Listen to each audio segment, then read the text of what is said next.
Hi everyone, Richard here at Calvin Wazoo, bringing you another video, probably a little short one, maybe. Who knows, you know how I can start talking. But I got this record a while ago and now I'm ready, to do a video about it because it's about the anime series Evangelion. Now I did a record review, a soundtrack review for Cowboy Bebop, and I got slayed by a couple commenters who became so rude I ended up blocking and deleting them because I think their take was I was not sufficiently knowledgeable about the series. Because in that review I said I really, really love the soundtrack to Cowboy Bebop. I just wasn't very, I'm just not a big fan of the actual series. It was okay, but it's certainly not one of my favorites. And some people, I think, were offended that I might not like something as much as they do. So, anyway, I know there are a lot of really, really, really serious fans surrounding the Evangelion series and also the reboots. I'm a little more knowledgeable about Evangelion in terms of the actual series than I am in Cowboy Bebop. And I like the Evangelion series a lot more, and I am more into the actual series in terms of buying the soundtracks. I would like to get them, to have them. It's not because I think the soundtracks are outstanding like the soundtrack for Cowboy Bebop. So there is this new one. This is all kind of connected with the reboot that came out in Japan within the last several months and has not officially been released, or an English version dubbed or subbed available in the US. Although I know if I use a proxy or I could find it someplace, on the internet. And I'm not really that kind of a person who will put all that effort into something like that. But anyway, I did get this recent release of Evangelion finally, which this one is the one that was issued by Milan Records, and under the label of, so it's a double. We've got the different labels here. Beautiful splatter vinyl, but I'm pulling it out here to make sure I'm getting these things correct.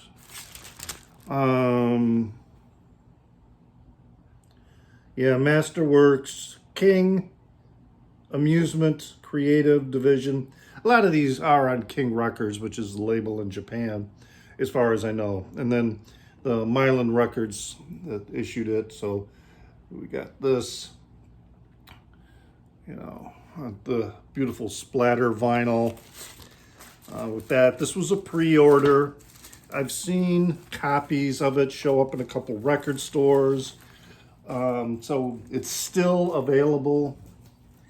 And then the second one here, we have with the green label, and the labels all show the character Ray. And we've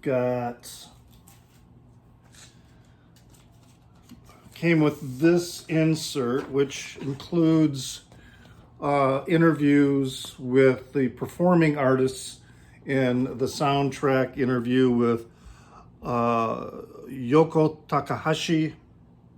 And forgive me if I am butchering the Japanese pronunciation. That happened with Cowboy Bebop.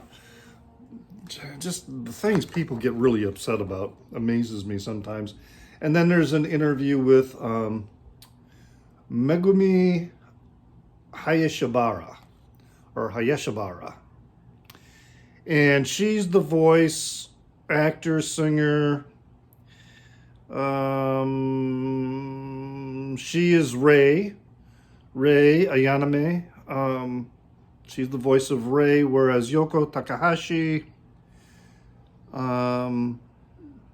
she sings the Cruel Angel's Thesis, which is the opening number for the series, Neon Genesis Evangelion.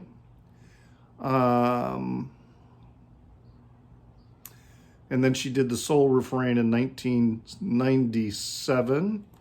So, and then it's a lyric sheet for the songs. In English, for example, The Cruel Angel's Thesis is translated into English, despite the fact that it is sung in Japanese in the series. And in the series, Neon Genesis Evangelion, which you can still watch on Netflix.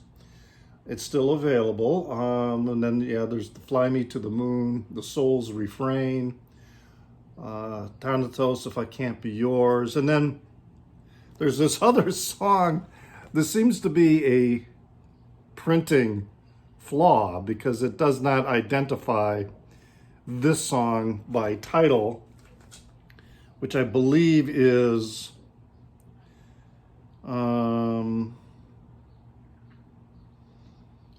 I can't remember. So you see, hey, I failed already. I'll probably get shredded for it. This could be, I think the other one is the translation of the words for Kokoro yo Genshi ni Madore. That might be it. Anyway, so it's not a gatefold. So here's the back side of the record, and then of course the front. So I got this also in preparation for the release of Evangelion 3.0 plus 1.0. And of course, in preparation for that, I had to go get the Blu-rays for Evangelion 1.11 and also Evangelion 2.22, and then Evangelion 3.33, which has a nice little booklet, and then that's the inside, in preparation for the release of 3.0 plus 1.0. And many of my viewers I know are going to be very knowledgeable about this series, so you know that there's some subtle shifts and differences in the story, slight variances from the original Neon Genesis Evangelion. I would love to get, but this is, as I said, this is about the record that I got, including some mild rants. And one of those rants is, collecting anime soundtrack on vinyl, and sometimes even on CD, is like hugely expensive. The original Neon Genesis soundtrack, it was a double LP released in 2015, scored by, I believe, Shiro Sigasu. It's on the Star Child label. Right now, at least in Discogs, the offering price right now, the lowest price, is $280, and then plus shipping. So these are like really, really expensive. They're collectible for sure. But man, that's just, I hope someday I will find one for less than $100 that is in really good playable condition. Because that's just, it's like that with many other titles too. For example, the original score on the Tiger Lab label for Death Note another anime series that I just really, really love, which I thought when they anglicized it and whitewashed it for, a live action film, God, that was just so stupid. Sometimes Hollywood does the dumbest things. But that is, right now the offering price is $204. And again, most of these are being sold by vendors in Japan. So we're looking at another $30 to $40 in shipping. Crazy. But anyway, I'm really happy that I have this. And yes, I have seen, in fact, just the other day, I saw that there was a single copy available in a store, and I thought about, I could buy it and it's going to go up in price and then I could flip it. And then I thought how much I hate those assholes that do that. So I didn't do that. But anyway, I am excited about this coming out. I really, really liked the series. I am watching the series again, the Neon Genesis original series from 1995, I think it was. Fascinating series. There's a ton of YouTube videos out there. Some of them, though, are just really, when they go into the analysis of what's going on, and it's really popular. People love to dive in and interpret what's going on. What does it mean? Is this particular is symbolic of something? And some of them are quite interesting. The YouTuber Goat Jesus does a really, really nice job, and with a lot of explanations. Some of the things that he mentions I'm not too keen on, but I like his interpretations and I like his presentation about what is going on with that.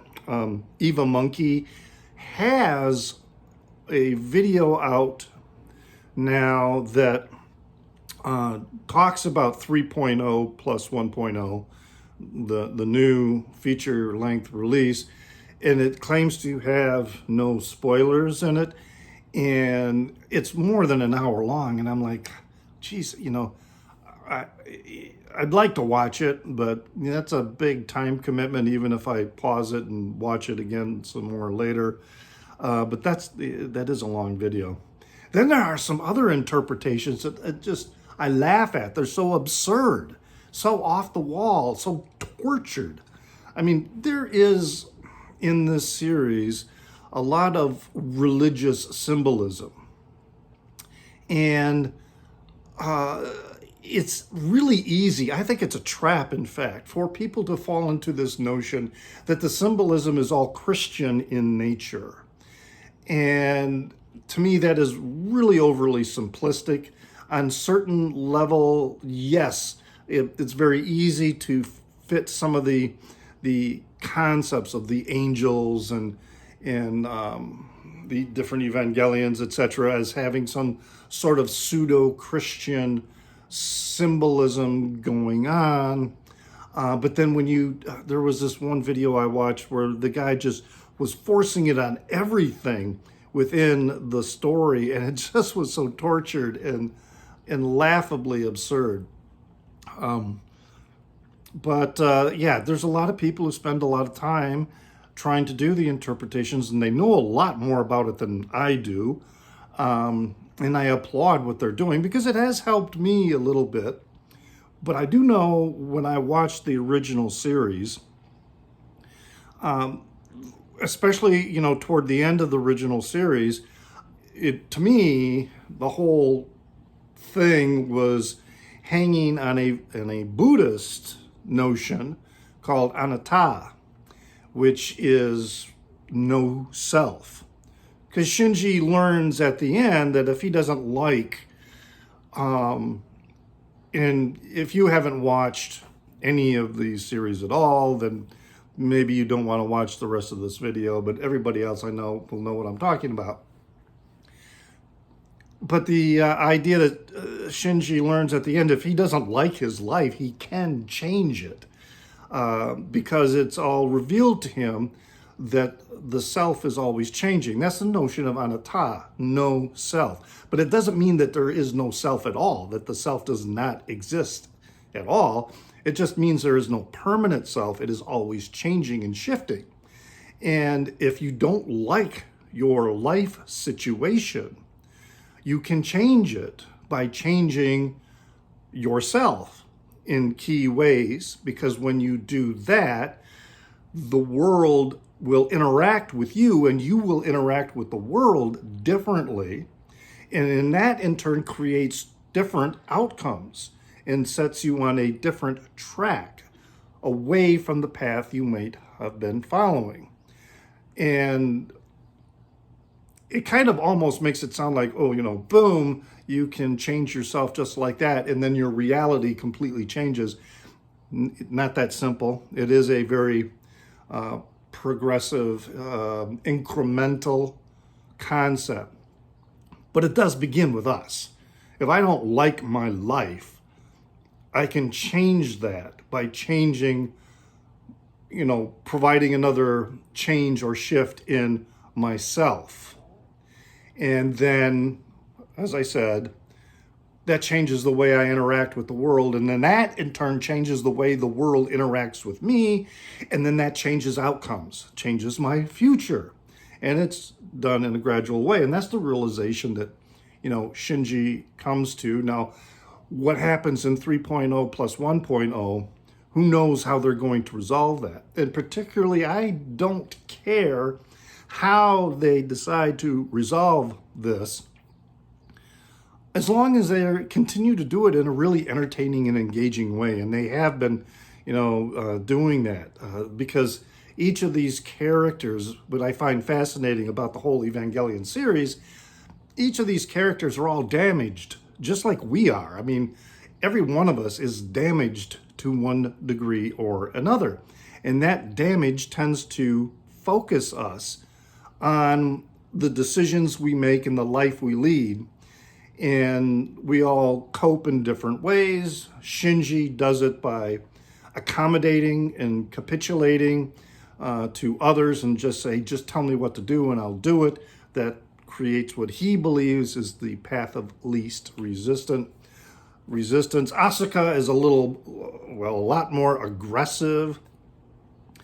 And then Rei, she has this enigmatic role. This is another thing why I bring in the Buddhist notion, because of the five khandhas in Buddhism, which are also known as the five aggregates, the five parts that create the self. The self is not a single entity. It is a conglomeration of the five khandhas, which is form, which is the body, feeling, so that's all sensations, pain and pleasure, actual sensation, feelings, that kind of feeling, not emotions. Then there is perception, which is the perceptions of sight and hearing and smell, those senses, the five senses. And memory can also be part of this. Then there's fabrications, which are our thoughts. I mean, the items in our world exist in and of themselves. The fact that we give them names and identify them with certain tasks or uses or whatever, those are the fabrications. And then there is, which is mind, that's mind working. And then there's consciousness, which is just simple awareness. And so I've been thinking too, you think of Unit 1, for example, is body. That's one of the aggregates. Rei is, because Unit 1 and Rei are different embodiments of Shinji's mother. I'm not exactly clear yet what Rei is. Is Rei feeling? Is Rei fabrications? And then you got Lilith and you have Adam, which people fall into the whole Adam and Eve thing, I think, that's going on. But these are, to me, representations of the khandhas in some respect. Could be the different divisions that are between perception and consciousness or something like that. To me, that is a more comfortable interpretation of the whole Evangelion presentation and series and plot.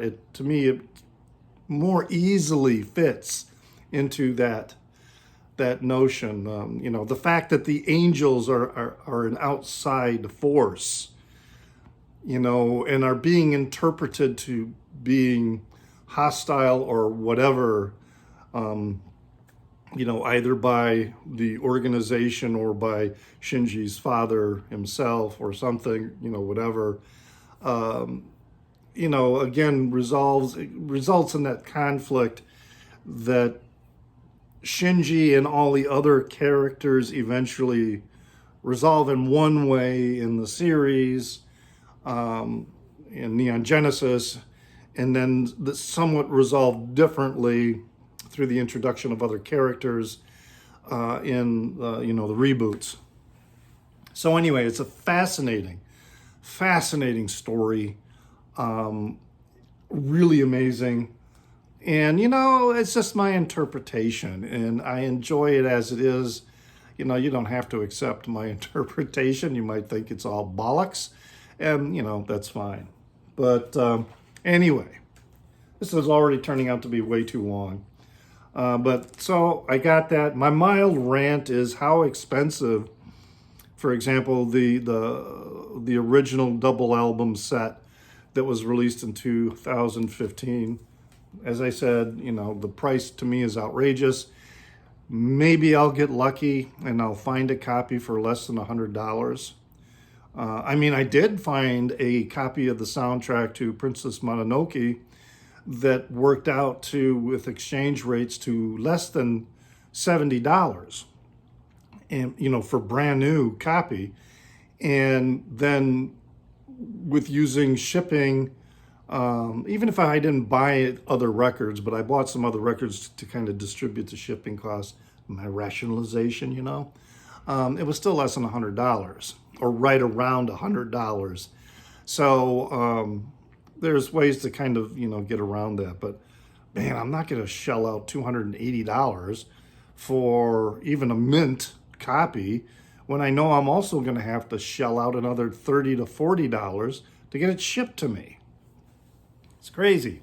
I only did that for a Frank Zappa album, and that's because I have a whole different mindset to collecting Frank Zappa as opposed to collecting anime soundtracks. So there you go, Evangelion finally. So the latest release of the soundtracks to the Evangelion series, still very affordable, slightly more than $30. And you can find it in stores. So it's out there, it's around, really good. Musically, the score is really well done, and I really do enjoy it. And I hope you've enjoyed this rambling that I just did about this anime series and its music and others. And always remember to pray for the people inside your head, for they won't be there when you're dead.